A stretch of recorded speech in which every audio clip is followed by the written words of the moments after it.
Vision 2030, madini ni maisha na utajiri.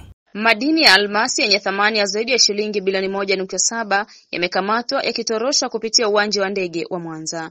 Akizungumza na waandishi wa habari Ijumaa usiku Mei 23, 2025, Waziri wa Madini Anthony Mavunde amesema madini hayo yalikamatwa Mei 18, 2025 kwa ushirikiano kati ya vyombo vya ulinzi na taasisi mbalimbali za serikali, na kutumia fursa hiyo kumpongeza mkuu wa mkoa wa Mwanza Mheshimiwa Said Mtanda, vyombo vya usalama, uongozi wa uwanja wa ndege wa Mwanza na kikosi kazi cha Wizara ya Madini kwa kazi kubwa na ya kizalendo ambayo wameifanya. Mtu mmoja raia wa kigeni ambaye ana asili ya India anashikiliwa kwa mahojiano kuhusiana na tukio hilo na anatarajiwa kufikishwa mahakamani uchunguzi na taratibu zitakapokamilika. Katika tukio hilo, almasi ghafi yenye uzito wa karati 2729.82 na thamani ya takriban dola za Marekani $635,887.66 sawa na shilingi za Kitanzania bilioni 1 na milioni 715,434,129.67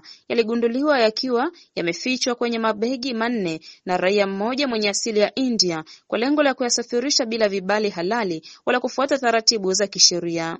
Ametoa rai kwa wadau wote wa sekta ya madini nchini kuhakikisha wanafuata sheria ya biashara ya madini nchini Tanzania ili wasipate hasara kwa kupoteza madini hayo ambayo hutaifishwa na serikali. Naye mkuu wa mkoa wa Mwanza Mheshimiwa Said Mtanda amesema mkoa wa Mwanza unaendelea kuimarisha ulinzi na udhibiti wa biashara zote haramu ili kuhakikisha nchi yetu ya Tanzania inanufaika na rasilimali madini.